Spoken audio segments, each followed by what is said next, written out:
오늘 다뤄볼 주제, 제목부터가 아주 도발적이죠? 전쟁터에선 패배해도 뉴스에선 승리하는 기적의 논리. 네, 바로 이겁니다. 실제 전쟁 결과와는 아무 상관없이 어떻게 정치적 승리를 만들어내는지 그 놀라운 기술의 세계로 한번 들어가 보겠습니다. 아니, 전쟁에서 졌는데 어떻게 이길 수가 있죠? 이게 대체 무슨 말일까요? 당연히 전장에서는요, 피 터지게 싸우다가 질 수 있죠. 패배할 수 있습니다. 근데 정치의 세계로 들어오면 얘기가 완전히 달라져요. 집에 딱 돌아와서 마이크를 잡고 선언하는 겁니다. 여러분, 우리가 위대한 승리를 거두었습니다. 자, 오늘 바로 그 기가 막힌 사례들을 한번 제대로 파헤쳐 보겠습니다. 좋습니다. 그럼 바로 본론으로 들어가 볼까요? 이 패배라는 객관적인 사실을 어떻게 승리라는 정치적 현실로 뒤바꾸는지 먼저 현대사의 놀라운 사례들부터 한번 살펴보겠습니다. 자, 첫 번째 사례는 바로 1979년에 있었던 중월 전쟁입니다. 당시 중국이 베트남한테 야, 너네 버르장머리 좀 고쳐줘야겠다 이러면서 국경을 넘어서 쳐들어갔어요. 목표는 아주 명확했죠. 베트남을 징벌하겠다 뭐 이런 거였습니다. 그런데 전장에서의 현실은 글쎄요, 완전히 딴판이었습니다. 상대가 누구입니까? 바로 미국하고 싸워서 이긴 베트남이었거든요. 중국군은 진짜 어마어마한 피해만 입고 한 달 만에 부랴부랴 철수해야만 했습니다. 이건 뭐 누가 봐도 명백한 패배잖아요? 그런데 중국 정부의 발표는 어땠을까요? 우리의 징벌적 목적을 성공적으로 달성했다라면서 대대적으로 승리를 선포해버립니다. 진짜 황당하지 않으세요? 이 말이 실제로 당시 중국 정부가 국민들한테 외쳤던 구호입니다. 이게 뭐랑 똑같냐면 혼내주러 갔다가 오히려 두들겨 맞고 돌아와서는 그래도 내가 교육은 제대로 시켰다 이렇게 우기는 거랑 똑같은 거죠. 야, 이게 바로 정치적 서사의 무서운 힘입니다.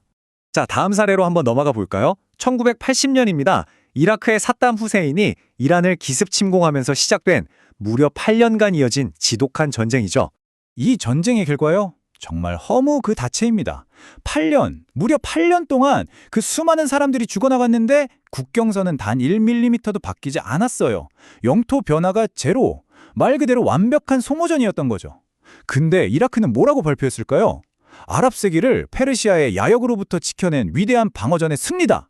아니 잠깐만요. 자기들이 먼저 쳐들어가 놓고 방어전에서 이겼다고요? 정말 기가 막힌 논리 아닙니까? 자, 그런데 이런 정신승리가 뭐 최근에만 있었던 일일까요? 천만에요. 역사를 쭉 거슬러 올라가 보면 오히려 훨씬 더 대담하고 극적인 사례들이 널려 있습니다. 이건 뭐 시대를 초월하는 정치 전략인 셈이죠. 시간을 한번 훌쩍 뛰어넘어 보겠습니다. 무려 기원전 55년으로 가보죠. 로마의 영웅, 바로 그 율리우스 카이사르가 브리튼, 그러니까 지금의 영국을 정복하겠다며 야심차게 원정길에 오릅니다. 하지만 이 브리튼의 날씨가 도와주질 않았어요. 거센 풍랑에 시달리다가 뭐 제대로 쌓아보지도 못하고 그냥 로마로 돌아와야 했습니다. 정복? 명백한 실패였죠. 근데 카이사르는 역시 천지였습니다. 로마 시민들 앞에 딱 서서 이렇게 선언하죠. 여러분, 아무도 가보지 못했던 저 미지의 땅에 우리 로마의 깃발을 꽂고 왔습니다. 목표를 정복에서 탐험으로 슬쩍 바꾼 거예요. 그리고 이게 놀랍게도 완벽하게 먹혀들었습니다.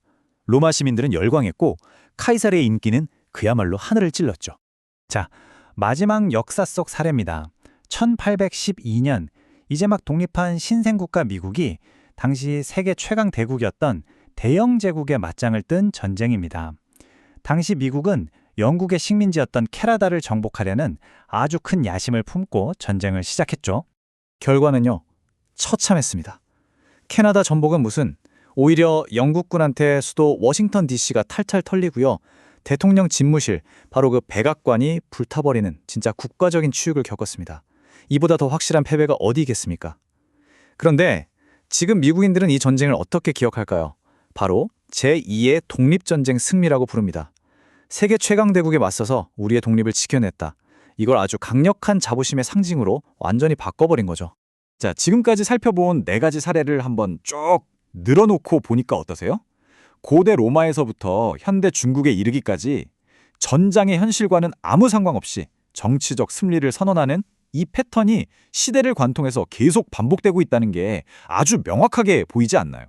그렇다면 이 모든 사례를 관통하는 핵심은 대체 뭘까요? 도대체 왜 지도자들은 이렇게까지 하면서 패배를 승리로 포장해야만 하는 걸까요? 그건 바로 진짜 전쟁터가 총칼 들고 싸우는 그곳이 아니라 전혀 다른 곳에 있기 때문입니다. 그 진짜 전쟁터, 그게 바로 정치적 서사, 영어로는 political narrative라고 하는 겁니다. 이게 뭐냐면요, 지도자들이 국민들한테 들려주는 전쟁에 대한 이야기 그 자체예요.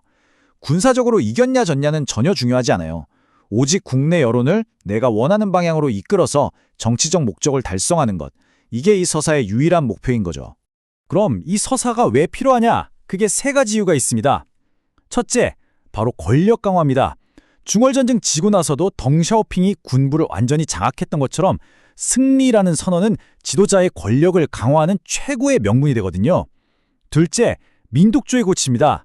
미영전쟁에서 그 치욕을 겪고도 미국의 좋은 감정의 시대가 찾아왔잖아요. 공동의 적에 맞서 이겼다는 이야기는 국민을 하나로 똘똘 뭉치게 만듭니다. 그리고 마지막, 손실 정당화입니다. 수많은 사람들의 희생을 이건 숭고한 대의를 위한 어쩔 수 없는 대가였다라고 포장하는 거죠. 자, 이제 이 역사 속 교훈을 우리 현실로 한번 가져와 볼까요? 이 관점을 딱 장착하고 나면 지금 우리가 보는 국제분쟁 뉴스들이 완전히 다르게 보이기 시작할 겁니다.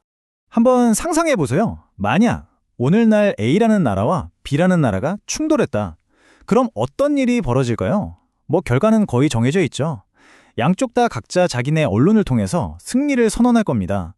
A나라 뉴스에서는 우리의 결정적 타격으로 적의 위협을 완벽히 제거했다라고 나올 거고요. B나라 뉴스에서는 우리의 용감한 대응이 침략자의 코를 납작하게 만들었다라고 외치겠죠. 근데 여기서 우리가 절대로 잊지 말아야 할 사실이 하나 있습니다. 이렇게 지도자들이 화려한 말들로 승리를 선언하고 박수받는 동안 그 모든 전쟁의 대가는 고스란히 무고한 사람들이 치른다는 겁니다. 전쟁의 진짜 비극은 바로 여기에 있는 거죠.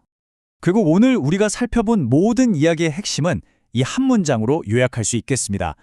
전쟁의 진짜 승패는 포탄이 오가는 저 전장이 아니라 국민들의 머릿속 인식을 지배하는 언론과 정치적 수사라는 또 다른 전쟁터에서 결정된다.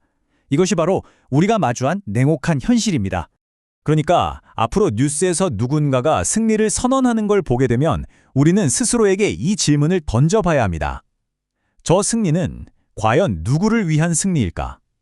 이 질문 하나만 기억하셔도 세상을 보는 눈이 훨씬 더 깊어질 거라고 저는 확신합니다.